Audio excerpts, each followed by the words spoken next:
My lovely students, welcome to Mathological. And with this session, we are starting some quant practice questions for SNAP examination.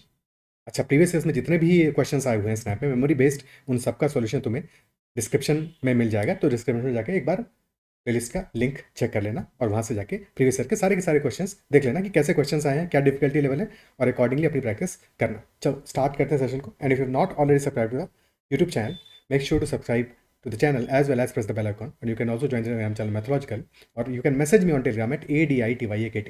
Chalo, first question of this session, and in every question pause the video, solve it, then watch the solution. A dishonest shopkeeper promises to sell his goods at 10% profit but uses a weight of 800 grams instead of 1 kg. Promise कर रहा है कि 10% profit पे cell करेगा, but he is using a weight of 800 grams. तो 1 kg नहीं use कर रहा है, 800 ग्राम्स ही दे रहा है सामान। तो वहाँ पे भी फायदा हो रहा है उसका, वहाँ पे ही उसका प्रॉफिट हो रहा है। Further more he gives a discount of 10% on the total bill amount to loyal customers. If customer is the regular customer, loyal customer, तो he is giving a discount of 10%। तो वहाँ पे थोड़ा सा प्रॉफिट कम ले रहा है वो। What is his actual profit percentage when selling to a loyal customer? क्या होगा एक्चुअल प्रॉफिट परसेंटेज? अच्छा, डिसऑनेस्ट शॉपकीपर पे I have already done dedicated session, and वो सेशन देख लोगे तो कैसा भी क्वेश्चन आएगा you will definitely be able to handle that. और डेफिनेटली ये क्वेश्चन भी तुमने इजीली सॉल्व कर लिया होगा और वो सेशन तुमने चेकआउट किया हुआ है। तो I will pin the link for that as well. Okay, यहाँ पे हमारे 3 डायमेंशन है। पहला क्या है कि he is selling the goods at 10% profit, that is first thing. Second thing, he is giving wait of 800 grams instead of 1 kg, 1 kg की जगह पे 800 ग्राम्स दे रहा है। और तीसरी चीज़ है ही is giving a discount of 10%। हमें हर एक पर्सपेक्टिव का, हर एक एस्पेक्ट का ये देखना है कि कहाँ पे he is getting a benefit, he is getting a profit, और कहाँ पे he is getting a loss. ठीक है, और हम अल्टीमेटली रेशियोज कैलकुलेट करेंगे कि हर एक का इंपैक्ट क्या आ रहा है। तो फर्स्ट केस इज 10% प्रॉफिट। 10% यानी कि 1/10 का प्रॉफिट है। 1/10 का प्रॉफिट है यानी कि अगर 10 रुपीज़ उसका कॉस्ट प्राइस होगा तो 1 का प्रॉफिट ले रहा है वो। Isn't it so? यानी कि 10 रुपीज़ का आइटम वो 11 में दे रहा है एक तरह से। We are always checking the impact of CP and SP. If CP is 10, SP will be 11। Ratio की बात कर रहे हैं, 10:11 का रेशियो आएगा। Second thing, uses a weight of 800 grams instead of 1 kg। तो यानी कि प्राइस वो ले रहा है किसका? 1 kg का, बट दे कितना रहा है? दे वो रहा है सिर्फ और सिर्फ 800 ग्राम्स। तो यहाँ पे इम्पैक्ट क्या कर पड़ेगा कि कॉस्ट उसको कितना पड़ेगा? उसको कॉस्ट पड़ेगा सिर्फ 800 ग्राम्स का, और पैसा ले रहा है वो 1000 ग्राम्स का। हर एक केस में हम क्या देखेंगे कि कहाँ पे उसका प्रॉफिट हो रहा है। जहां भी प्रॉफिट होगा तो एसपी के नीचे वाला जो वैल्यू है, यानी कि सेकंड रो वाला जो वैल्यू है वो हाइयर होगा, तभी तो उसको प्रॉफिट होगा। खर्चा कम, फायदा ज्यादा। ठीक है, खर्चा कम लिया ज्यादा, तो उस केस में प्रॉफिट ज्यादा होगा। ठीक है, तो डेफिनेटली हमारा राइट हैंड साइड हाइयर होगा जहां पे प्रॉफिट होगा। पर कुछ केसेस ऐसे होंगे जहां पे उसका लॉस भी होगा। फॉर एग्जाम्पल, जब वो डिस्काउंट दे रहा है 10% का, तो अगर डिस्काउंट दे रहा है 10% का, तो इस पर्टिकुलर चीज की वजह से तो उसका लॉस होने वाला है। तो यहाँ पे राइट हैंड साइड लोअर होगा, सीपी ज्यादा होगा, एसपी लोअर होगा इस पर्टिकुलर चीज की वजह से। ठीक है, तो 800 आइटम वो दे रहा है, 1000 का प्राइस ले रहा है, तो रेशियो क्या आएगा हमारा? 4:5।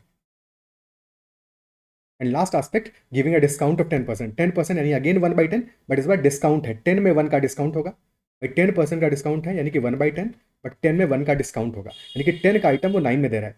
तो if 10 is cost, 9 will be selling. ठीक है, नेट इफेक्ट देना है, देखना है आपको। 10:11, 4:5, 10:9। अब काटा कुटी मचाते हैं थोड़ी सी, तो 5 से बचा यहाँ पे 2, और तो कुछ कटेगा नहीं। तो 10 × 4 × 2 इज 80। तो अगर 80 उसका कॉस्ट प्राइस होगा, तो 11 × 9 यानी कि 99 रुपीज़ पे ही इज सेलिंग इट। तो 80 कॉस्ट, 99 इज सेलिंग प्राइस, तो प्रॉफिट हो गया 19 का ऑन 80। तो 19/80 हमें देखना है एक तरह से कि कितना परसेंटेज में आएगा। मल्टीप्लाई बाई 100 कर दो, तो इसमें 19 × 5/4 और 95/4। तो 92/4 is 23 plus 3/4, 23.75% will be our answer. Answer आ जाएगा 23.75%। क्या ये क्लियर है? ठीक है। अच्छा, 19/20 हम निकाल रहे थे, तो we can also write 19/20 as, sorry 19/80 as 20/80 minus 1/80। और ये लिखना नहीं है, दिमाग में ही सोचना है। 20/80 क्या हुआ? 1/4 है यानी 25% हुआ। और 1/80 कितना होगा? 1/80 विल 1.25%। 1.25 तो 25 माइनस 1.25 यानी कि दिस विल बी 23.75। अपनी कैलकुलेशन को जितना सिंपल रख सको उतना बेटर है। ओके, क्या ये अप्रिशिएट कर पा रहे हो, समझ पा रहे हो? किसी भी तरह से देखो, 16+3 में देख लो, 16/80 यानी 20%, 3/80 यानी कि 3.75%। जैसे भी कैलकुलेशन तुम्हें बढ़िया से बने। ठीक है। अच्छा, ये क्वेश्चन क्योंकि वैल्यू सिंपल थी तो इसको सिंपली बिना रेशियो के भी देखते तो चल जाता, बट इन जनरल ये रेशियो वाला मेथड हमेशा काम करेगा, इसलिए इस मेथड को सीखना जरूर है, समझना जरूर है। भाई इस क्वेश्चन में तो तुम ऐसे भी देख सकते थे कि ठीक है 10% प्रॉफिट पे दे रहा है, तो अगर सीपी उसका 100 है, इफ कॉस्ट प्राइस इज 100 तो 10% प्रॉफिट पे सेल कर रहा है, यानी कि he is selling at 110 rupees. This should be his selling price. But they रहा है वो 800 ग्राम्स, 1 kg तो दे नहीं रहा है, तो he is only giving 800 grams at 110 rupees. But जब कोई लॉयल कस्टमर आएगा तो क्या करेगा, 10% का डिस्काउंट दे देगा. डिस्काउंट देगा 110 पे, तो 110 का 10% विल बी 1/10, यानी कि 11 रुपीज़ का डिस्काउंट हो जाएगा. तो 99 रुपीज़ पे ही सेलिंग. तो selling price is 99 rupees, but that is selling price for 800 grams only, because he is giving 800 grams only, not 1 kg. तो 800 ग्राम्स का अगर वो 99 रुपीज़ ले रहा है, और कॉस्ट कितना होगा 800 ग्राम्स का, कॉस्ट होगा 80, CP होगा 80, बिकॉज 800 ग्राम्स की हम बात कर रहे हैं, और ले रहा है वो 99, यानी कि 19 रुपीज़ का प्रॉफिट ले रहा है 80 पे. तो यहाँ से प्रॉफिट परसेंटेज निकाल लोगे. बट ये इस क्वेश्चन में काम करेगा. वैल्यूज मुश्किल होंगी तो काम नहीं करेगा, बट रेशियो हमेशा काम करेगा, तो हम रेशियो से ही प्रैक्टिस करेंगे इसको. ओके, नेक्स्ट क्वेश्चन देखते हैं. A is 40% more efficient than B. They start working together on a project, but A leaves 5 days before the completion of the project. If the total work was completed in 15 days, in how many days can B alone complete the entire work? Simple question है, ध्यान ये देना है. कभी भी कोई question पढ़ रहे हो हमेशा लैंग्वेज पे फोकस करो, ठीक है. आसान क्वेश्चन होते हैं, बट स्टिल लैंग्वेज फोकस करना, क्योंकि स्नैप में बहुत मुश्किल क्वेश्चन नहीं आते हैं. बट टाइम इंपॉर्टेंट है, स्पीड इंपॉर्टेंट है, और क्वेश्चन को केयरफुली पढ़ना भी इंपॉर्टेंट है, ठीक है. बहुत सारे क्वेश्चन में नॉट दीज ऑप्शन रहता है, और कुछ क्वेश्चन में नॉट दीज आंसर भी होता है, इस बात को भी ध्यान रखना है. Anyway, so A is 40% more efficient, ठीक है. यहाँ पे मोर मेंशन है. कोई क्वेश्चन अगर ये क्वेश्चन होता है A is 40% efficient than B, then तो खैर उसमें से नहीं होता, but A is 40% efficient as compare to B, तो फिर वहां पे हमें पता होता है कि ए 40% एफिशिएंट है, यानी कि ए की एफिशिएंसी 40% है बी की. बट यहाँ पे क्या है, 40% मोर एफिशिएंट, यानी ज्यादा एफिशिएंट है 40%. 40% कितना होगा, हमेशा परसेंटेज फ्रैक्शन समझो, 2/5 होगा. 2/5 होगा, तो अगर बी की एफिशिएंसी हमने 5 मान ली, तो ए की एफिशिएंसी क्या होगी, ए की एफिशिएंसी 5 से 2 ज्यादा होगी, 5 + 2 यानी कि 7 होगी. एफिशिएंसी की बात कर रहे हैं. अगर बी की एफिशिएंसी 5 है तो ए की एफिशिएंसी 7 है. अगर हम वर्क के टर्म्स में समझे तो मान सकते हो कि ये चेयर बना रहा है या कुछ भी कर रहा है, ठीक है, कि बी हमारा या ब्रिक्स कुछ भी कर रहा है, कोई भी काम कर रहा है, तो बी अगर 5 यूनिट काम कर रहा है तो ए वहां पे 7 यूनिट काम कर रहा है इन द सेम टाइम. एफिशिएंसी यानी कि सेम टाइम में दोनों कितना काम कर रहे हैं. तो अगर बी 5 यूनिट काम कर रहा है तो ए 7 यूनिट काम कर रहा है. अब दोनों ने साथ में काम करना स्टार्ट किया, they started working together, but A left the project 5 days before the completion of the project, ठीक है. तो जितने दिन में वर्क हमारा कंप्लीट हो, 5 days पहले ए ने वर्क को छोड़ दिया. और फिर साथ बाद में ये भी दिया है कि total work was completed in 15 days. So that implies that A कितने दिन वर्क किया होगा, ए ने 5 days कम वर्क किया होगा, तो ए का वर्क हुआ 10 days का, और बी का वर्क हुआ 15 days का. तो यहां से हम कितना वर्क ए ने किया निकाल लेंगे. 7 × 10 यानी कि 70 यूनिट्स वर्क किया होगा ए ने, प्लस 5 × 15 75 यूनिट्स वर्क किया होगा बी ने. टोटल वर्क हो जाएगा 145. टोटल वर्क हमारा आ गया 145. और फिर क्वेश्चन हमसे पूछ रहा है कि in how many days can be alone complete the entire work. तो बी तो कर रहा है 5 यूनिट एक दिन में, टोटल वर्क है 145, तो time taken by B will be equal to 145 divided by 5, यानी कि 29 डेज. तो answer will be none of this, क्योंकि 29 तो गिवन नहीं है, ऑप्शन डी हमारा आंसर हो जाएगा. क्या ये क्लियर है, ठीक है. बट यहाँ पे क्योंकि हमें टोटल कंप्लीशन टाइम भी दिया हुआ था तो हमने इजीली कर लिया. बट कई बार क्वेश्चन में ऐसा होगा टोटल कंप्लीशन टाइम हमें नहीं दिया होगा. अगर नहीं गिवन है तो हम क्या करेंगे, अगर नहीं गिवन है, किसी ने बाद में ज्वाइन किया है, किसी ने पहले छोड़ दिया है, ये सब नाटक करते हैं कई बार वर्कर्स. तो अगर ये कर रहे हैं तो हमें क्या करना है, हमें ये करना है, ऐसे किसी भी केस में हम क्या करेंगे, हम कहेंगे भाई जो भी छोड़ के जा रहा है पहले, हम कहेंगे तुम छोड़ के मत जाओ, तुम एक्स्ट्रा पैसा लो, तुम काम करो, ठीक है. तो उससे हम काम करवाएंगे एक्स्ट्रा. या बाद में ज्वाइन करो, हम कह रहे हैं बाद में नहीं, तुम पहले दिन से ही ज्वाइन करो, तुम एक्स्ट्रा काम करो, वो काम एक्स्ट्रा होगा ना, तो उसको अलग से काउंट कर लेंगे. जैसे इस क्वेश्चन में होता, हमें पता है कि A is living 5 days before the completion of the work, तो हम ये मानते टोटल वर्क हमारा क्या होगा, टोटल वर्क तो हुआ ही हुआ, प्लस एडिशनली 5 days हम जो बच गया है, लास्ट में काम नहीं किया है, हम कहेंगे तो 5 दिन और काम करो. कितना काम करेगा, 5 days में daily he is working 7 units, तो 5 × 7 he will be working extra. ये होगा टोटल वर्क, ये अपने काम का वर्क है, और ये एक्स्ट्रा वर्क है जो ए ने किया, जो एक्चुअल क्वेश्चन में नहीं किया है, ठीक है. बट इफेक्टिवली वर्क कितना हो जाएगा अब, क्योंकि पूरे के पूरे 15 days A has also worked, B has also worked, तो ए और बी मिलकर एक दिन में काम करते हैं 12 मिनट्स का. टोटल वर्क किया उन्होंने 15 days, तो टोटल वर्क हो जाएगा 15 × 12. यहां से हमें वर्क की वैल्यू निकल आएगी, वर्क आ जाएगा 15 × 12 180 -35, यानी कि वर्क वैल्यू 145, ठीक है. इस क्वेश्चन में तो वैल्यू दिया था हमें 15, बट जहां पे नहीं दिया होगा वहां पे ये अप्रोच हमें फॉलो करना पड़ेगा to find out whatever the question is being asked. Question is being asked in that particular case, ठीक है. ओके, चलो अगले क्वेश्चन पे चलते हैं. A and B are numbers such that 25% of A and 20% of B are positive integers. If A is greater than B and A plus B हमारा 63 है, तो find the value of A minus B. Question क्या कह रहा है, 25% of A is a positive integer, 20% of B is also a positive integer. अगर 25% of ए यानी कि a/4 एक इंटीजर है, और सिमिलरली 20% ऑफ बी यानी कि b/5 भी एक इंटीजर है। अगर a/4 इंटीजर है, इस बात का मतलब क्या हुआ कि a is equal to 4 times some integer, यानी कि a is a multiple of 4, multiple of 4, ये तो मतलब हुआ। तो we can write a as equal to 4x, यहाँ पे कि x एक इंटीजर होगा। Similarly b is equal to 5 times of some integer, तो b is a multiple of 5 in this case. 5 का मल्टीपल होगा तभी तो 20% उसका इंटीजर आएगा, तो b एक मल्टीपल ऑफ 5 हो गया, और 5 का मल्टीपल है तो हम लिख सकते हैं b is equal to something 5/, मान लिया।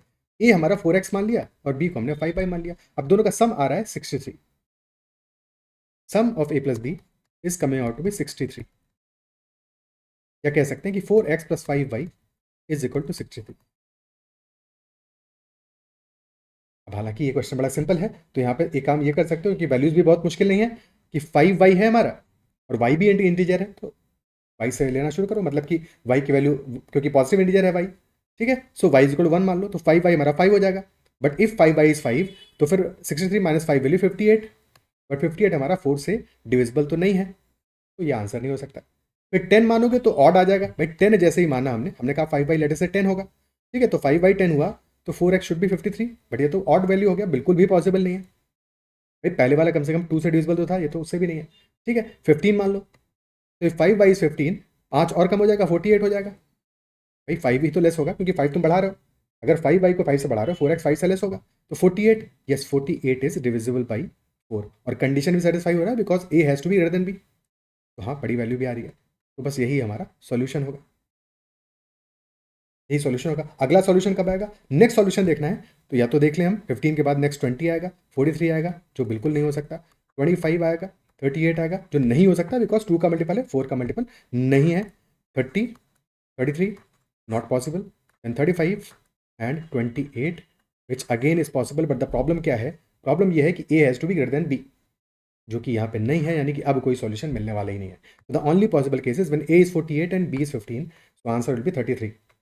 5 ऑप्शन क्यों दे दिया इसमें, एनीवे आंसर विल बी 33, ठीक है, के 48 माइनस 15 हमारा जो डिफरेंस आएगा दैट विल बी 33। क्या ये क्लियर है,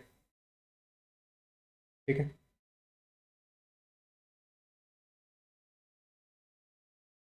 okay,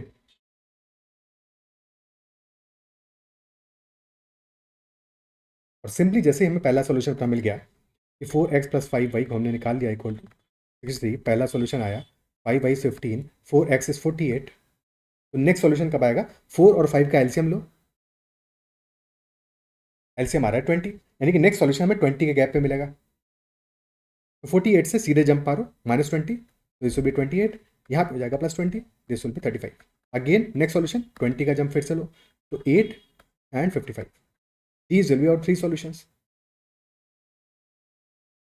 but since a has to be greater than b, तो only one solution होगा, otherwise total 3 solutions होते हैं। Okay, next question now. A bag contains 5 red balls, 4 green balls and 3 blue balls. 5 balls are red, 4 balls are green, 3 balls are blue, 3 balls are drawn at random without replacement. So what is the probability that at least 2 balls are of the same color? 5 हमारे पास red balls, 4 are green balls and 3 are blue balls. अच्छा, किसी भी question में doubt है तो make sure to comment about that doubt, बस time stamp के साथ में डाउट मेंशन करना, सो दैट मेरे लिए भी देखना आसान हो और फिर तुमको एक्सप्लेन करना आसान हो जाए, ठीक है। 3 बॉल्स को हमने रैंडमली ड्रॉ किया है। What is the probability that at least 2 balls are of the same colour? Again PNC probability पे 2 सेशंस मैंने लिए हुए हैं, वो तुम्हें स्नैप की प्लेलिस्ट में मिल जाएंगे, वहाँ से ही उन सेशन को देखना। तुम्हें डिटेल में पीएनसी प्रोबेबिलिटी के जो काफ़ी सारे सेशन मैंने लिए हैं, पूरा जो सिलेबस कवर कराया है उसको देखने की जरूरत नहीं है स्नैप के लिए। सिर्फ और सिर्फ शॉर्ट में जो 2 सेशंस मैंने किए हैं पीएनसी के, 2 लिए हैं प्रोबेबिलिटी के, उनको चेकआउट कर लेना, वो तुम्हारे लिए सफिशिएंट होंगे, और वहाँ से तुम्हें इनफ प्रैक्टिस भी हो जाएगा। बाकी सारे के सारे प्रीवियस क्वेश्चन तो हैं ही हैं। रेड 5 है, ग्रीन 4 है और ब्लू 3 है। हमारे लिए क्वेश्चन में निकालना है probability that at least 2 balls are of the same colour, ठीक है। तो क्या क्या केसेस बन सकते हैं, क्योंकि टोटल हमें 3 बॉल्स ड्रॉ करना है, तो either all 3 balls will be different, all 3 different, this could be a case, और 2 सेम 1 डिफरेंट, या फिर all 3 same. Only 3 cases are possible, either all 3 are different और 2 सेम 1 डिफरेंट और ऑल 3 आर सेम। और हमें कैलकुलेट करना है कि एटलीस्ट 2, यानी कि greater than equal to 2 balls should be same. तो या तो 2 बॉल सेम हो तो भी चलेगा, 3 बॉल सेम हो तो भी चलेगा। तो ये दोनों केसेस हमारे काम के हैं, इधर दिस केस और this case, these two are our favourable cases. तो या तो इन दोनों केसेस की प्रोबेबिलिटी निकाल लें, या फिर 1 में से टोटल प्रोबेबिलिटी में से सब्ट्रैक्ट कर दें when all three are different. ठीक है, तो पहले तो अपना फेवरेबल केसेस की प्रोबेबिलिटी निकाल लेते हैं कि व्हेन 2 आर सेम या फिर व्हेन 3 आर सेम। तो इफ 2 आर सेम, तो ये जो 2 सेम है हमारी, those 2 same can be red, और मतलब कि 2 रेड हो जाए, ठीक है, फिर एक ग्रीन या ब्लू हो जाए, या फिर 2 ग्रीन हो जाए, 1 रेड या ब्लू हो जाए, या 2 ब्लू हो जाए, 1 रेड या फिर ग्रीन हो जाए। ये 3 केसेस आ गए हमारे। कैलकुलेट करते हैं, ठीक है, कैलकुलेट करते हैं कि क्या क्या इन केसेस में प्रोबेबिलिटी आएगा हमारा। ठीक है, टोटल प्रोबेबिलिटी तो पता है हमें, टोटल बॉल्स कितनी है, 5 + 4 + 3, यानी 12 balls are there, we have to select 3 balls, so 12C3 will be total cases. काम के केसेस क्या आ गए, पहला case 2 red only, second case 2 green only, third case 2 blue only, और लास्ट केस ऑल 3 सेम। तो if we are selecting 2 red balls, तो in 5 में से हमें 2 सेलेक्ट करनी है, तो 5C2 मल्टीप्लाइड बाई बचे हुए 7 में से कोई भी एक सेलेक्ट हो तो मल्टीप्लाइड बाई 7C1, 2 रेड हो गया। Second case 2 green, we have to select 2 out of 4, तो 4C2 मल्टीप्लाइड बाई 5 + 3 8, यानी रेड और ब्लू में से कोई भी एक हो जाए, तो इंटू 8C1 प्लस 2 ब्लू यानी कि 3C2 मल्टीप्लाइड बाई रेड और ग्रीन में से कोई भी एक, यानी 9C1 प्लस ऑल 3 सेम। तो अगर सारी तीनों सेम होनी है तो या तो तीनों की तीनों रेड से होंगी, या तीनों हमारी ग्रीन से होंगी, या फिर तीनों हमारी ब्लू से होंगी। Isn't it so? ठीक है, तो या तो तीनों हमारी रेड होंगी यानी 5C3, और 4C3, और 3C3। अब इन सबको काउंट कर लो, लंबा तरीका है, पहले इसको समझ रहे, बाद में शॉर्ट वाला करेंगे। तो कितना वैल्यू आ गया हमारा, 5C2 यानी 10, 10 × 7, NCR क्या होता है, not national capital territory, NCR यानी कि n factorial divided by n - r factorial into r factorial, this is our formula. ठीक है, सो अगर हमें निकालना है 7C2 तो क्या होगा, दैट विल बी 7 × 6/2, या फिर NC2 will be n, then next term in factorial n × n - 1 divided by 2। NC3 क्या होगा, दिस will be n × n - 1 × n - 2 divide by 3 factorial which is equal to 6। Similarly NC4 and so on, और NCR is also equal to NC n - r। n में से r चीज़ें select करना is same as n में से n - r चीज़ों को reject करना। ठीक है, सो 5C2 is 10, 10 × 7 70, plus 4C2 is 6 × 8 48, plus 3C2 is 3 × 9 27, plus 5C3 same as 5C2 which is equal to 10, plus 4C3 is 4, plus 3C3 is 1, और divided by 12C3 यानी कि 12 × 11 × 10 डिवाइडेड बाई 6, 6 से cancel किया, यहाँ बचा 2। ठीक है, 2 × 11 × 10, सम अप करते हैं, 70 + 48 + 27, 48 + 27 is 75, plus 70 145, 155 plus 5 160 अपॉन 2 × 11 × 10, 10 से गया 0, 2 से बचा 8, तो आंसर आ गया 8/11। For this question answer will B 8/11। But यहाँ पे काफ़ी कैलकुलेशन लगा, और क्वेश्चन हमारे लिए अननेसेसरली मुश्किल हुआ, जिसको आसानी से कर सकते थे।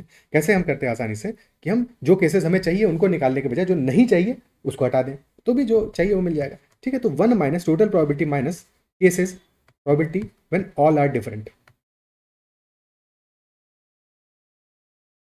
तो 1 minus when all are different, सारी डिफरेंट है, यानी कि 1 ball will be red, 1 ball will be green, and 1 ball will be blue.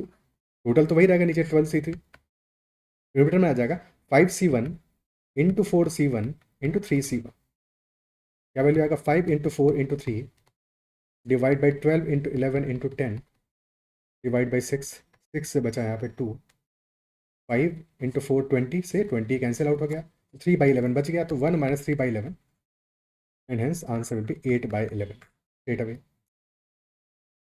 Okay, clear है बात? ठीक है, नेक्स्ट क्वेश्चन करते हैं। A problem in mathematics is given to 3 students A, B and C whose chances of solving it are 1/2, 1/3 and 1/4 respectively. So what is the probability that the problem is solved by exactly one student? Exactly एक ही student solve कर पाएगा और chances क्या है, first student A solve करता है 1/2, B solve करता है 1/3, सी सॉल्व करता है 1/4, और क्वेश्चन कह रहा है exactly one student is solving it. जब ए सॉल्व करेगा, B and C will not be solving it. When B is solving it, A and C will not be solving it.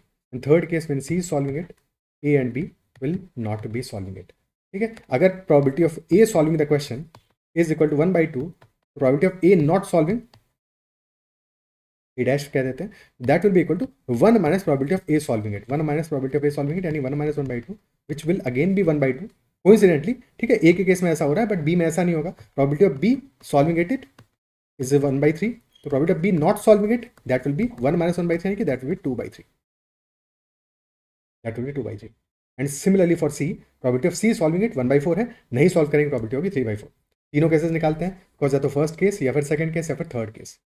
तो probability of exactly one student solving it will be equal to, first case when A is solving it, probability 1/2, B is not solving it 2/3, C is not solving it 3/4, और यानी कि addition, and यानी multiplication, और यानी कि addition.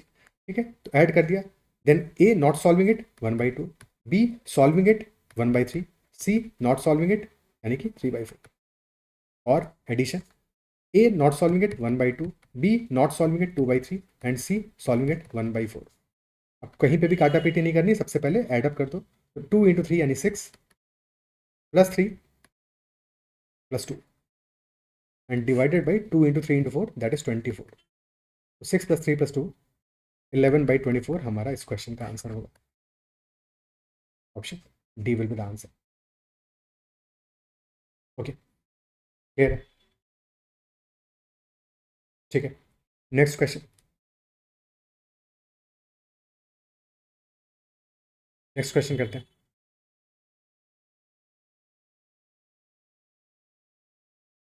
So this is a question logarithms, that log of x square minus 5 on the base 4 और उसका भी log लिया on the base 3 and that is coming out to be equal to 0. So what is sum of all possible real values of x? Now in any question of log, first we have to solve it. Then once we get to the solution, we would also always have to check for the domain constraint. Log में domain क्या होगा? If we are taking log of some value a on the base b, then जिस value का हम log ले रहे हैं that should always be positive. a should be greater than 0. और जो बेस है हमारा that should also be positive, but apart from that base हमारा should not be equal to 1। तो 3 केसेस, जिस वैल्यू का हम लॉग रहे हैं दैट शुड बी पॉजिटिव, जो बेस है हमारा base should also be positive and base should not be equal to 1। ये तीनों हमारे डोमेन कंस्टेंट है which must always be satisfied. अच्छा, अब यहाँ पे हमारा बेस तो किसी भी केस में बेस क्योंकि कांस्टेंट है 3 है या फिर 4 है, तो बेस की कंडीशन सेटिस्फाई हो रहा है, but x square minus 5 should be positive, should be greater than 0, यानी कि x square should be greater than 5। This is your domain constant. Sum of all possible real values of x हमें find out करना है, solve करते हैं इसको। अच्छा, कभी भी हमें लॉग में गिवन है, फॉर एग्जांपल लॉग ऑफ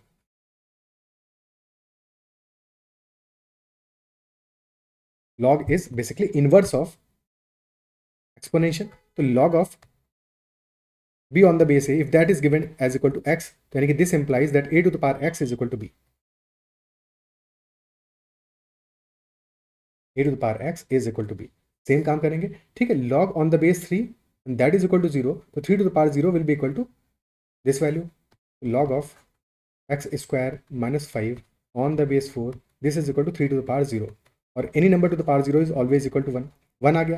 अब 4 to the power 1 will be equal to x square minus 5, x square minus 5 will be equal to 4 to the power 1 which is equal to 4 only, x square will be equal to 9 only, x हमारा equal to कितना आ जाएगा, square root of 9 plus minus, यानी कि x is equal to plus minus 3 आ गया, it can be +3 और -3। और अगर x स्क्वायर इक्वल टू 9 है तो हमारा डोमेन कंस्टेंट तो सेटिस्फाई हो रहा है, x square should have been greater than 5 और हमारा इक्वल टू 9 आ रहा है, यानी कि डोमेन तो सेटिस्फाई हो रहा है, दोनों वैल्यूज हमारी पॉसिबल हैं, +3 as well as -3, sum of both the values will be equal to 0। Option A हमारा आंसर होगा, sum will be equal to 0। +3 भी अलाउड है, -3 भी अलाउड है, कोई दिक्कत नहीं है। Okay, next question. Jatin takes a loan of rupees 3,60,000, some of which was at 10% simple interest and the rest was at 12% simple interest, 12% interest, not simple interest, but second case में क्या है, second case में that is a compound interest compounded annually. After 18 months If he paid rupees 4,21,440, so what was the loan taken by Jatin at simple interest? बात कर रहा है 18 months के बाद की, 18 मंथ्स यानी कि 1.5 ईयर्स। सिंपल इंटरेस्ट में तो मामला सिंपल है, 10% इज द इंटरेस्ट रेट, और 18 मंथ्स में कितना हो जाएगा total interest? 10% in the first year, और फिर नेक्स्ट 6 मंथ्स में हाफ ईयर में 5%, यानी कि total interest will B 15%। But यहाँ पे कंपाउंड इंटरेस्ट में ये चीज़ कैलकुलेट करनी पड़ेगी। लोन लिया है 3,60,000 का, but total amount that he is paying after 18 months that is 4,21,440। कितना डिफरेंस आ रहा है? 421,440 माइनस 3,60,000, तो यानी कि डिफरेंस आ रहा है हमारा 61,440 रुपीज़। तो this is our total interest, cumulative interest from both schemes, both loans. Total interest हमारा आ रहा है 61,440 का। ठीक है, पहले केस में पता चल ही रहा है 15% का इंटरेस्ट है। सेकंड केस में इंटरेस्ट कितना है वो कैलकुलेट करना पड़ेगा। 12% is per annum, but second time हमारा 6 मंथ्स ही है, पहले टाइम तो हमारा टोटल 12 मंथ्स का है। अगर 12 मंथ्स का इंटरेस्ट हमारा 12% है तो 6 मंथ्स का होगा 6%। बट ये कंपाउंड इंटरेस्ट भी तो है, कंपाउंड भी है, तो हमें ये ध्यान रखना है कंपाउंड इंटरेस्ट में क्या होगा, इंटरेस्ट पे भी इंटरेस्ट मिलेगा, तो इस 12% पे भी इंटरेस्ट मिलेगा। कितना होगा?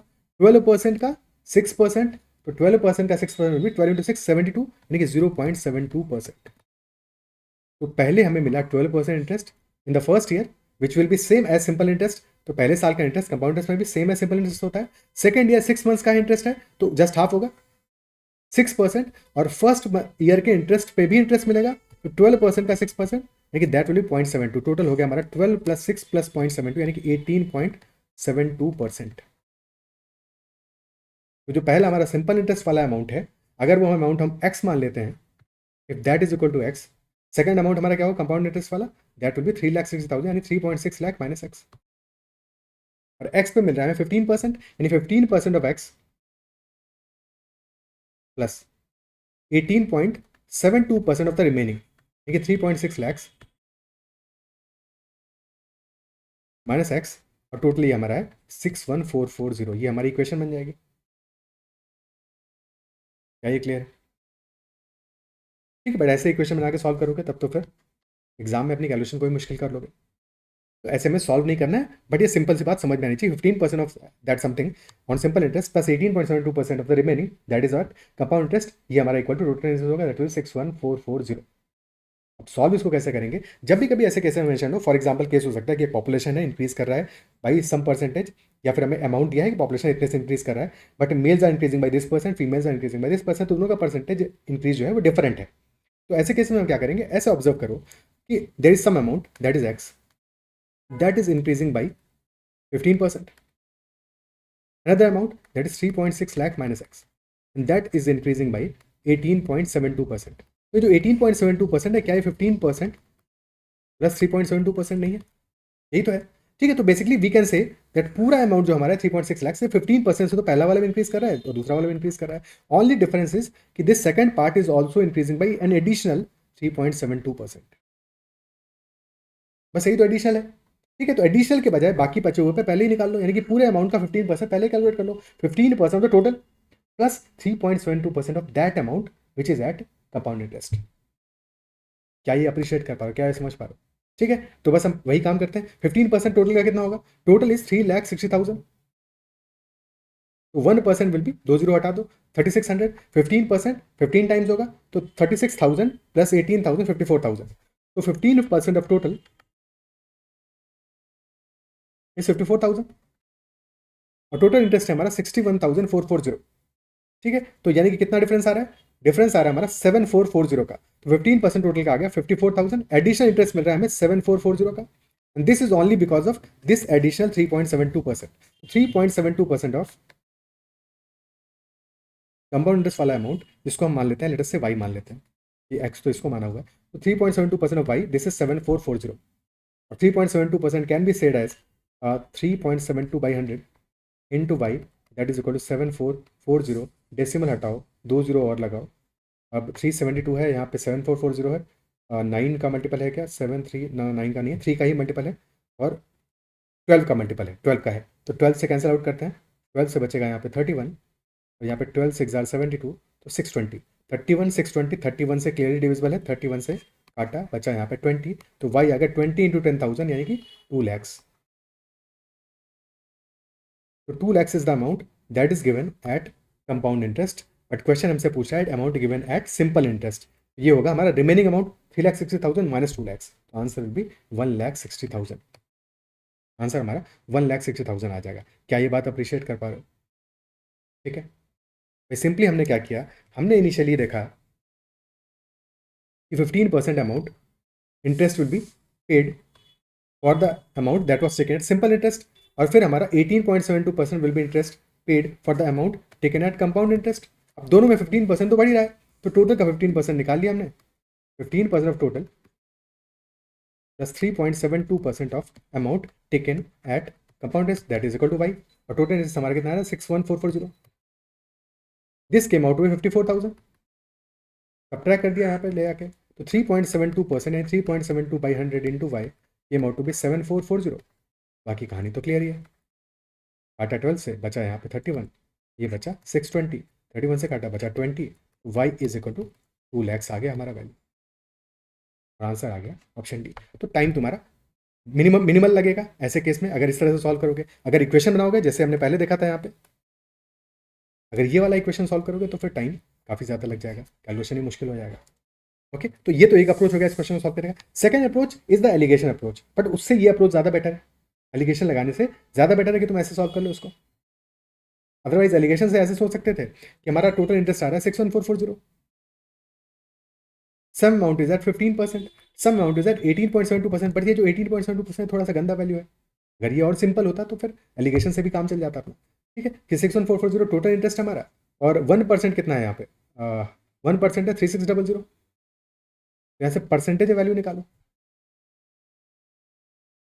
ठीक है, यहाँ से परसेंटेज वैल्यू निकाल लो. क्लियर है?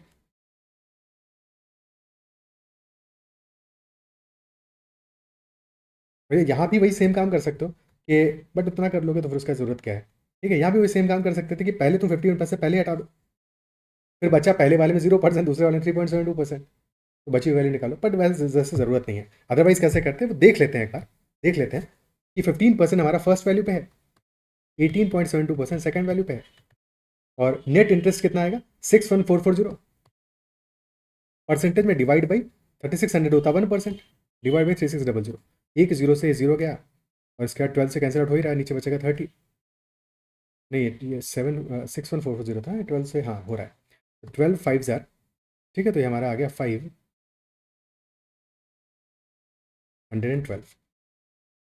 अगेन 15 एंड 256, तो एवरेज आया हमारा 256/15.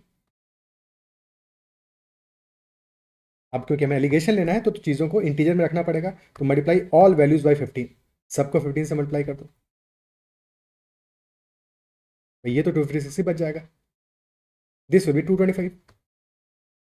यहाँ पे थोड़ा सा कैलकुलेशन करना पड़ेगा. 18 इंटू 15, 18 इंटू 15 270 आ गया. 0.72 इंटू 15 क्या होगा, दिस विल बी 1080, यानी कि 10.8, 280.80. नाउ एलिगेशन लगा दो. 256 माइनस 225 विल बी 31. 280.80 माइनस 256 से आ जाएगा 24.80. 24.8 है, ये 31 है. डेसिमल हटाओगे तो फिर यहाँ पे एक जीरो लाना पड़ेगा रेशियो में. 31 से ये जा रहा है 8 टाइम्स, ये जा रहा है 10 टाइम्स, यानी कि 4:5 का रेशियो आ जाएगा अमाउंट पर. तो अकॉर्डिंगली सॉल्व कर लोगे. टोटल अमाउंट हमारा 9 यूनिट्स है, 4 + 5 9 units which is equal to 3.6 lakhs. तो 1 यूनिट आ जाएगा हमारा 40,000. अब निकालना हमें कौन सा है, सिंपल इंटरेस्ट वाला 15% वाला, तो 4 यूनिट्स आ जाएगा, 4 इंटू 40,000 यानी कि 1.6 lakhs. Okay, clear. Next question करते हैं. Aman performed a chemistry titration and recorded 12 readings. The average of all 12 readings was 96 ml. If the average of the first 5 observations and the last 5 observations was 91 and 99 ml respectively, and 6th reading is 2 ml lesser than the 7th reading, then we have to find the 7th reading. इस 7th reading हमारी क्या होने वाली है, जबकि अमन ने total 12 readings record की हैं. 12 readings in total है, and average of all these 12 readings is 96 ml.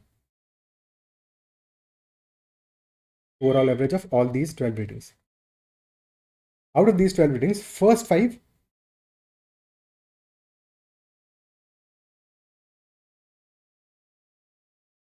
then last 5, and then 2 in the middle.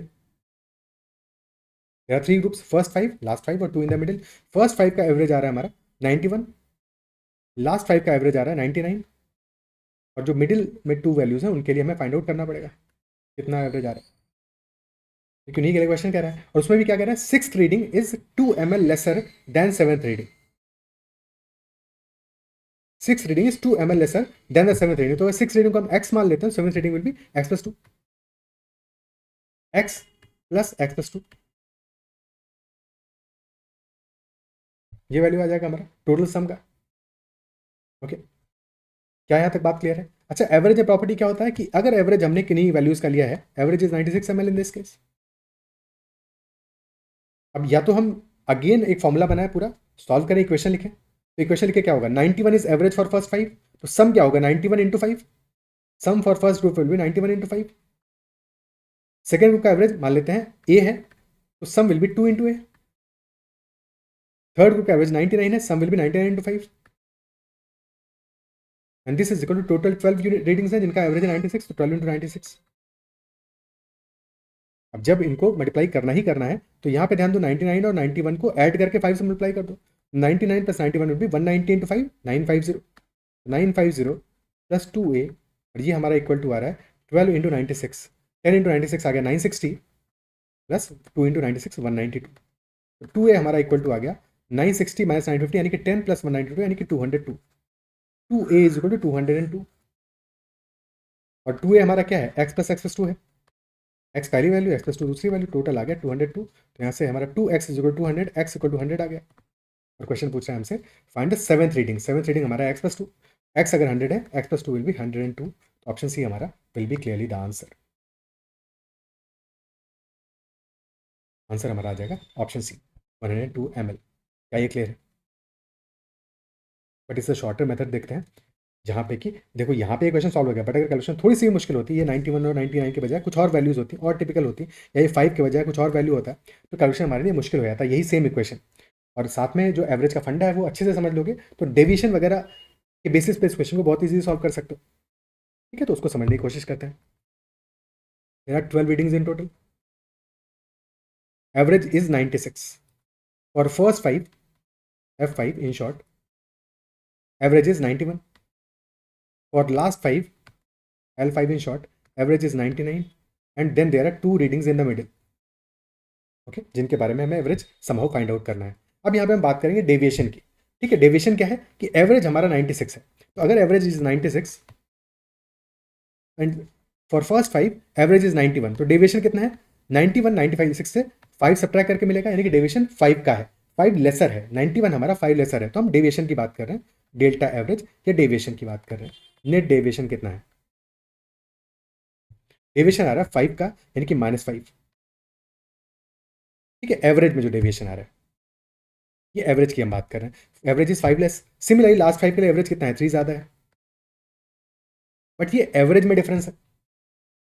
और जब भी हमने टोटल ओवरऑल एवरेज लेंगे सारे के सारे ग्रुप का, ठीक है, तो जो एवरेज होगा उससे जब हम डेविएशन कैलकुलेट करेंगे हर एक नंबर का, तो सारे नंबर्स का डेविएशन है एवरेज से, उसका सम हमेशा 0 आएगा, यानी कि टोटल हमारा जो तराजू है that will always be balanced in comparison to average. और ऐसा सिर्फ एवरेज के लिए ही होगा। तो यहाँ पे डेविएशन हमारा फॉर फर्स्ट 5 वैल्यूज एवरेज आ रहा है उनका 5 लेसर, तो टोटल सम में डेविएशन कितना आएगा, सम का डेविएशन -5 इंटू 5, क्योंकि 5 वैल्यूज हैं तो -25 आएगा डेविएशन। यहाँ पे +3 इंटू 5, 15 का डेविएशन आएगा प्लस में, और हमें टोटल अल्टीमेटली डेविएशन को करना है 0। Net deviation should be 0 from average. तो अगर -25 का डेविएशन यहाँ पे आ गया है, +15 का यहाँ पे आ गया है, तो माइनस में 10 ज़्यादा है, तो यानी कि +10 का डेविएशन होगा फॉर दीज रिमेनिंग 2 वैल्यूज, यानी इनका सम 10 ज़्यादा होगा एवरेज के हिसाब से। ठीक है, 2 वैल्यूज हैं तो कितना ज़्यादा होना चाहिए, अगर हमारा 96 इंटू 2 करोगे इससे 10 ज़्यादा होगा, तो +10, this will be sum of these 2 values, यानी कि x plus 2 will be equal to 96 into 2 + 10, यानी कि 202 आ जाएगा, और यहाँ से x की वैल्यू हमें मिल जाएगी। अगर हमें एवरेज कैलकुलेट करना होगा इन टू वैल्यूज़ का तो क्या करेंगे, क्योंकि टू वैल्यूज़ हैं, अगर टोटल डेविएशन हमारा 10 ज़्यादा है तो एवरेज ज़्यादा होगा हमारा कितना, +10 टोटल डेविएशन डिवाइडेड बाई 2 यानी कि +5, तो एवरेज 96 से 5 ज़्यादा होगा, एवरेज हमारा हो जाएगा 96 + 5 यानी कि 101। क्या ये क्लियर है? ठीक है, समझ पा रहे हो? फिर भी दिक्कत हो तो एक बार एवरेज के बेसिक सेशन स्टार्ट के 1-2 सेशंस को चेकआउट कर लेना, तो वहाँ से ये चीज़ें और बेटर समझ में आ जाएंगी और कुछ क्वेश्चन भी तुम्हारे प्रैक्टिस हो जाएंगे। बाकी 1-2 क्वेश्चंस आगे के सेशंस में भी करेंगे, तो वहाँ पे भी इन चीज़ों को देखेंगे ही देखेंगे। ओके, चलो नेक्स्ट क्वेश्चन करते हैं। A man is walking at a speed of 4 km per hour in the fog. A train is coming from behind and it passes him. The train was visible to him for 3 minutes and the visibility in the fog is up to a distance of 200 meters. If the length of the train is 300 meters, to find the speed of the train. अब एक person है जो कि walk कर रहा है किसी direction में और एक ट्रेन आ रही है पीछे से, ठीक है, उसको क्रॉस किया ट्रेन ने, तो ट्रेन की क्रॉसिंग कब स्टार्ट होगा, जब engine of the train is exactly where the person is, crossing start करेगा। और फॉग है तो बहुत विजिबिलिटी तो नहीं है, ठीक है, but the train is visible till 3 minutes, तो विजिबिलिटी कब खत्म होगा, जब जो लास्ट बोगी है ट्रेन का वो दिखना खत्म हो जाएगा इस पर्सन। ट्रेन का स्पीड मान लेते हैं एस, जब लास्ट बोगी इसका उसको ट्रेन का देखना खत्म हो जाएगा। And since the person is also moving, तो यहाँ पर रिलेटिव स्पीड का फंडा भी काम करेगा। If two objects are moving in the same direction, one has the speed s1, one has the speed s2 and s1 is greater than s2, तो relative speed क्या हो जाएगा, subtraction of this two. Subtract करेंगे, relative speed हमारा होगा s1 minus s2। Speed subtract होंगी when both objects are moving in the same direction, जैसे police और चोर, क्योंकि उनके बीच का डिस्टेंस कम होता जाएगा ना, ठीक है। अगर पुलिस पीछे भाग रहा है उसकी स्पीड ज़्यादा है तो डिस्टेंस कम होगा, एक टाइम के बाद में police man will be napping the thief, ठीक है, तो distance will always B decreasing in such A case. हाँ, अगर चोर की स्पीड ज़्यादा तेज होगी तो फिर डिस्टेंस बढ़ता जाएगा इसके बाद भी, ठीक है। तो रिलेटिव स्पीड हमारा हो जाएगा s1 minus s2। Second case, when both bodies are moving in the opposite direction, एक की स्पीड s1 है, दूसरे की स्पीड है s2, यहाँ पे रिलेटिव स्पीड हमारा एडअप होगा, s1 प्लस s2 हमारा रिलेटिव स्पीड होगा। अब इस पर्टिकुलर क्वेश्चन में क्या है, दोनों सेम डायरेक्शन में जा रहे हैं, क्योंकि ट्रेन पीछे से आई है, पर्सन जा रहा है उसके पीछे से ट्रेन आई है, यानी कि both are moving in the same direction. Okay, तो और हमें पर्सन का स्पीड मेंशन है क्या, 4 km/h गिवन है, ठीक है। तो रिलेटिव स्पीड हमारा हो जाएगा s-4, s-4 km/h, this will be our relative speed in this case. और ट्रेन विजिबल है 3 मिनट्स तक, तो अब डिस्टेंस निकालते हैं, 3 मिनट्स में कितना डिस्टेंस कवर किया होगा, दोनों पिक्चर समझ में आ गई। अब यहाँ पे ये डिस्टेंस निकालते हैं एंड देन ये डिस्टेंस। हमेशा जब भी तुम डिस्टेंस कैलकुलेट करोगे तो हमेशा ध्यान देना किसी एक पॉइंट पे फोकस करो, जैसे कि तुमने फोकस किया इंजन ऑफ द ट्रेन, ठीक है, तो इंजन ऑफ द ट्रेन यहाँ पे है और यहाँ पे है, तो डिस्प्लेसमेंट इंजन का कितना हुआ, दिस इज टोटल डिस्प्लेसमेंट। या फिर अगर रियर ऑफ द ट्रेन पे फोकस करोगे तो rear of the train is here and then here, तो दिस इज टोटल डिस्प्लेसमेंट। किसी भी एक चीज़ को काउंट करो और वहाँ से डिस्टेंस टोटल निकालोगे तो कभी गलती नहीं होगा, ठीक है। उल्टा नहीं करना है कि engine of the train, first train और फर्स्ट इमेज और फिर सेकंड इमेज का रियर ले लिया, तो फिर तुम गलत कैलकुलेशन कर रहे हो वहाँ पे, ठीक है। तो ट्रेन ने उसको क्रॉस किया है, तो पूरा ट्रेन ने क्रॉस किया है और साथ में एडिशनल डिस्टेंस, तो length of train is 300 metres, this is 300 and visibility is up to 200 metres. तो ये जो स्ट्रेच है हमारा, ये स्ट्रेच होगा 200 मीटर्स का। टोटल डिस्टेंस कितना हो जाएगा, engine has cover total 500 metres in 3 minutes. यहाँ से हम स्पीड निकाल पाएंगे, that speed will be equal to s-4, 500 metres in 3 minutes, तो स्पीड हमारा आ जाएगा 500 मीटर्स यानी कि 0.5 किलोमीटर्स, 3 मिनट्स यानी कि 3/60 आवर्स, तो स्पीड हमारा आ गया 0.5 बाई 1/20 यानी 20 into 0.5 which is 10 km/h and this is equal to s-4। अगर s-4 10 है, s is equal to 14 km/h होगा, speed of train will be 14 km/h। Okay, option B answer हो जाएगा। ऑब्वियसली फॉग है तो ट्रेन का स्पीड स्लो रहेगा, तो स्पीड इज 14 km/h। क्या ये पार्ट क्लियर है? ठीक है, ओके। और क्योंकि हमने रिलेटिव स्पीड से ही देखा है तो यहाँ पे पर्सन ने कितना डिस्टेंस ट्रेवल किया है वो हमारे लिए इंपॉर्टेंट नहीं रह जाता है, क्योंकि हम पर्सन के रिलेटिव में ही ट्रेन का डिस्टेंस ट्रेवल देख रहे हैं। दैट इज वाई S-4 हमने स्पीड लिया हुआ है, और हमारा S-4 10 निकला तो S हमारा 14 हो जाएगा। ओके, अगर हम ऐसा नहीं देख रहे होते तब हम क्या करते, तब फिर उस केस में हम पूरा अगर डिस्टेंस देखते तो हम ये देखते कि लेटेस्ट से पहले केस में पर्सन यहाँ पे था, train started crossing he, but फिर पर्सन भी तो 3 मिनट मूव किया होगा, तो अब पर्सन यहाँ पे आ गया, पर्सन की विजिबिलिटी 200 मीटर्स तक है, तो ट्रेन डेफिनेटली 200 मीटर्स आगे होगी, मूव कर रही होगी। टोटल डिस्टेंस ट्रेवल कितना हुआ for the train, this is total distance. Now there are 3 parts, this is first part, the distance travelled by the person, second part the visibility factor 200 metres, third part length of the train 300 metres. अब 3 minutes में person ने कितना travel किया होगा, person की speed is 4 kilometre per hour, 3 minutes is 1/20 hour, तो 4/20 यानी कि 1/5 किलोमीटर, यानी कि 200 metres distance travelled by the person. Total distance traveled by the train is 200 plus 200 plus 300, that is equal to 700 meters in 3 minutes. Speed of the train S will be equal to 700 meters यानी कि 0.7 kilometre divide by 1/20, तो 1/20 divide कर रहे हैं 7 into 20 14 kilometre per hour will be our answer. But ऐसे देखने की जरूरत नहीं है, हम रिलेटिव स्पीड सही देखेंगे हमेशा जब भी कभी ऐसा क्वेश्चन गिवन होगा, बट ये बात भी समझ में आनी चाहिए, समझ में आ रही है तो बढ़िया है। ओके, क्लियर है, नेक्स्ट क्वेश्चन करते हैं। Next is if x plus 1 by x is equal to 2, then we have to find the value of x to the power 99 plus 1 by x to the power 99. Now last year similar question आया था, जब भी कभी हमें powers बहुत high given होंगी 99 120 कुछ भी बड़ा वैल्यू गिवन होगा, तो हमेशा कहीं ना कहीं पे कोई पैटर्न छिपा होगा। जब भी कभी ऐसा कोई क्वेश्चन दिया जहाँ पे पावर्स बहुत हाई हो, क्योंकि उनको हम कैलकुलेट तो सीधे से नहीं कर सकते, that is not possible to calculate them so easily, तो डेफिनेटली वहाँ पे कुछ तो पैटर्न होगा, कुछ तो पैटर्न होगा। अच्छा, x प्लस 1 बाई एक्स, अगर x हमारा पॉजिटिव वैल्यू है, if x is greater than zero, greater than zero, greater than equal to नहीं, ग्रेटर देन जीरो, अगर x हमारा पॉजिटिव है तो x plus 1 by x will always be greater than equal to 2, हमेशा greater than equal to 2 होगा ही होगा।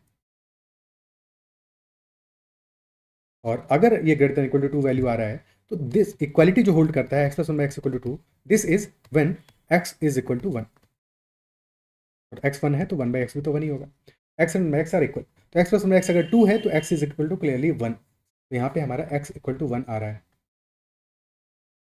तो बस जब x इक्वल टू 1 है तो फिर क्या फर्क पड़ता है, x टू द पावर 99 भी क्या होगा, 1 होगा, x to the power 99 1 by x to the power 99 क्या होगा, 1 होगा, तो 1 प्लस 1 क्या होगा, 2 होगा, आंसर हमारा नॉट दिस होगा। जो क्वेश्चन आया था लास्ट ईयर उसमें गिवन था x plus 1 by x is equal to -2, जैसे हमने पॉजिटिव के लिए बात किया, similarly if x is negative तो x plus 1 by x is always less than equal to -2, और -2 कब होगा, तब होगा when x is equal to -1, and 1 by x will also be equal to -1 only, तो यहाँ पे हमारा x क्लियरली इक्वल टू -1 होगा, और अकॉर्डिंगली शायद x टू द पावर 1000 या कुछ पूछा था, तो वो आंसर हो जाएगा। क्लियर है, ओके, नेक्स्ट क्वेश्चन देखते हैं।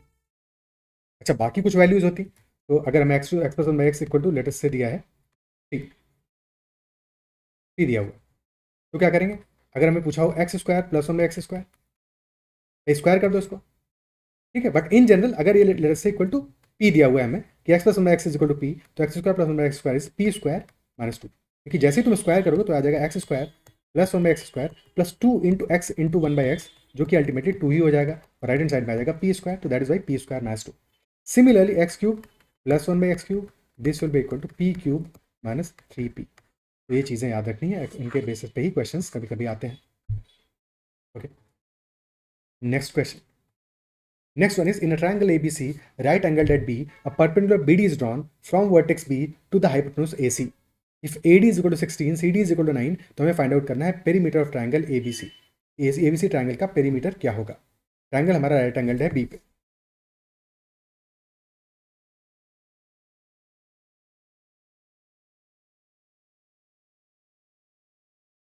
This is A, this is B, this is C, and perpendicular BD is drawn, तो BD is a perpendicular, triangle भी हमारा राइट एंगल ट्राइंगल है, तो this angle B is also 90,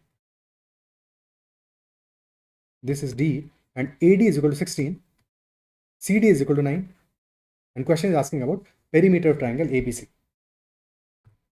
There is a property in any right angle triangle.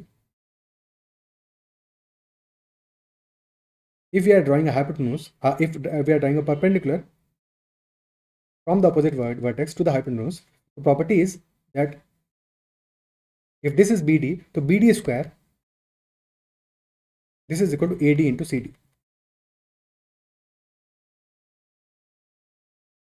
ये property similar triangle से आ जाती है, ठीक है. So B D square is equal to A D into C D. तो यहाँ से बी डी की वैल्यू आ जाएगी, B D square is equal to A D into C D यानी 16 इंटू 9.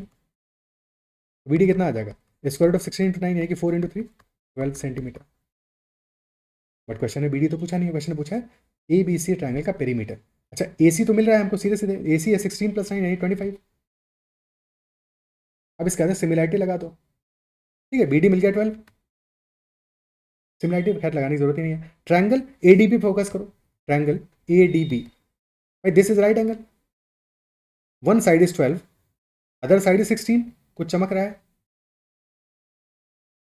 3 4 and 5.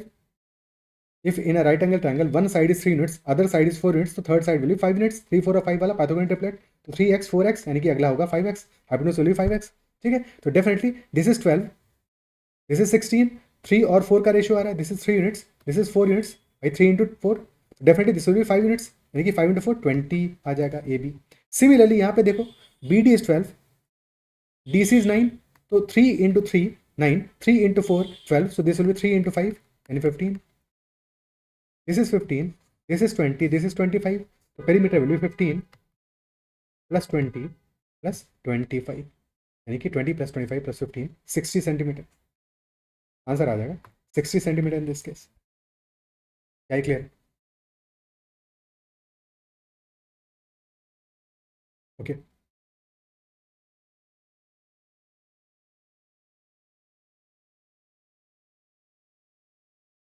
क्या ही समझ पा रहे हो? अच्छा एक और प्रॉपर्टी है जिस पे डिस्कशन कर लेते हैं एक बार शॉर्ट में. तो देखो जब भी कभी मैं राइट एंगल ट्रायंगल मेंशन होगा, तो right angle triangle can always be made in a semi circle. एक सेमी सर्कल में बनने वाला जो एंगल होता है that is always a right angle, ठीक है. तो हमेशा एक सेमी सर्कल हम एक फॉर्म कर सकते हैं हमेशा, ठीक है. तो फॉर एग्जाम्पल अगर हम यहाँ पे एक और प्रॉपर्टी देखते हैं, एक बार शॉर्ट में देख लेते हैं, रिवाइज कर लेते हैं कि हमने ए बी को observe triangle A D B, A B को डायमीटर मान के एक सर्कल ड्रॉ करते हैं. And since A D B is right angle, तो जब हम ए बी को डायमीटर मानेंगे और सर्कल को ड्रॉ करेंगे तो हमारा जो बी डी ए है ये सेमी सर्कल बन जाएगा ultimately. B D A will be semi circle,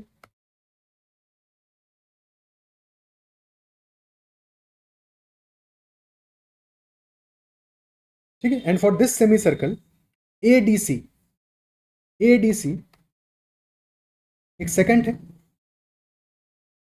और बी सी एक टेंजेंट है. As per tangent second theorem, we can say that BC square, point C से हमने एक टेंजेंट ड्रॉ किया दैट इज CB, और C से एक सेकंड ड्रॉ किया CA, तो CB square will be equal to CD into CA. Similarly BC को डायमीटर मान के भी हम एक ट्रायंगल ड्रॉ कर, एक सेमी सर्कल ड्रॉ कर सकते थे, और फिर उसके लिए प्रॉपर्टी क्या बन जाता कि हमारा AB टेंजेंट हो जाता. AB स्क्वायर, ठीक है, AB square would have been equal to AD into AC.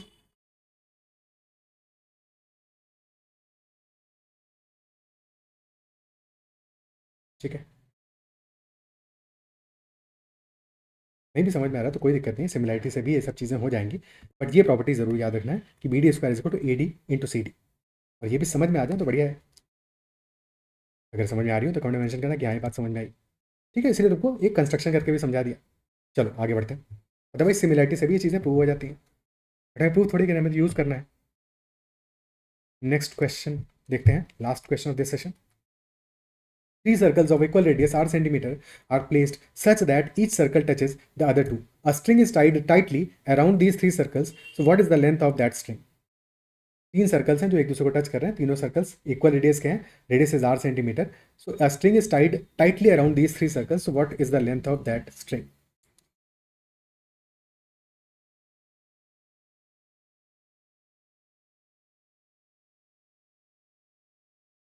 This is first circle, second circle, and lastly third circle.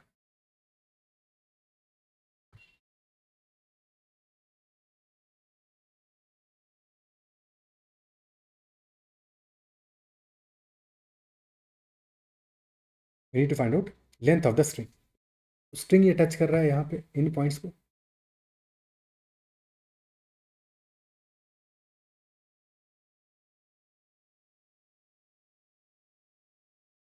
This will be the center. All three circles are touching each other.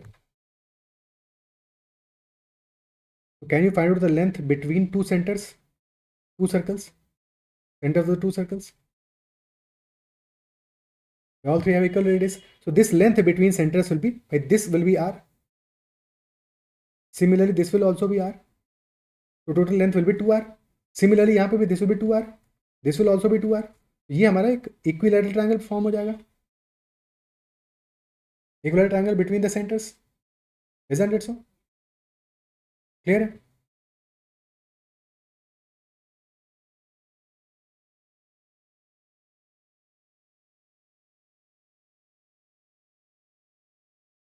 And this angle is 90.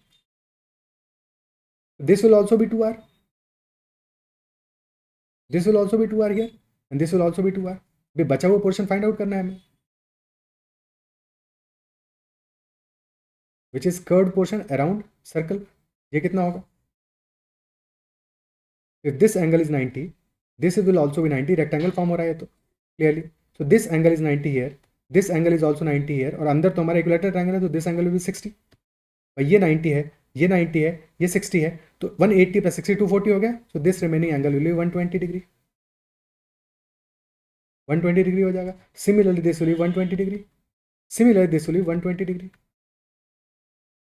तो हमारा arc हमारा क्या होगा? Arc will be theta upon 360 into 2 pi are total perimeter और theta angle. और theta हमारा कितना है? 120 यहाँ पे है, 120 यहाँ पे है, 120 यहाँ पे है. टोटल आ गया 120 प्लस 120 प्लस 130 यानी कि 1 कंप्लीट सर्कल.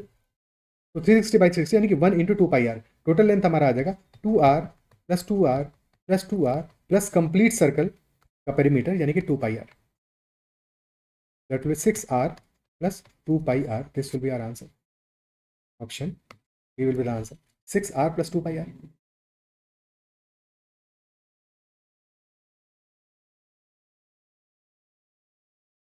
क्या ये समझ पा रहे हो?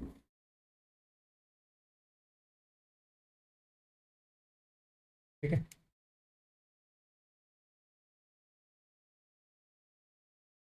अगर यहाँ पे हमारे पास 2 सर्कल्स होते तब भी यही कहानी बनती है हमारी. 2 सर्कल्स होते हैं लेट अस से, 2 टचिंग सर्कल्स, और उनके अराउंड अगर हम रोप टाई कर रहे हैं टाइटली,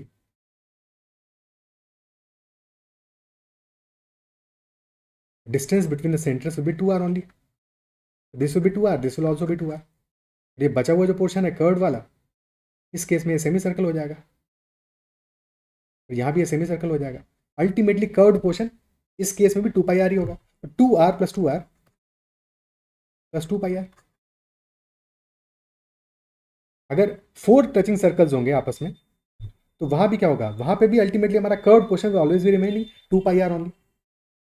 और बचा हुआ डिपेंड करेगा नंबर ऑफ सर्कल्स जितने हैं. यहाँ पे 3 सर्कल्स हैं तो 2r times 3 plus 2 pi are.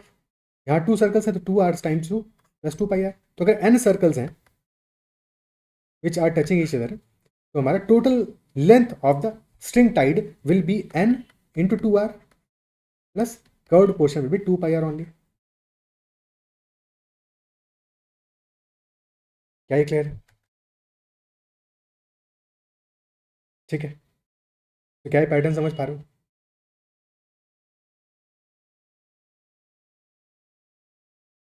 Okay, so I guess this is the last question of this session.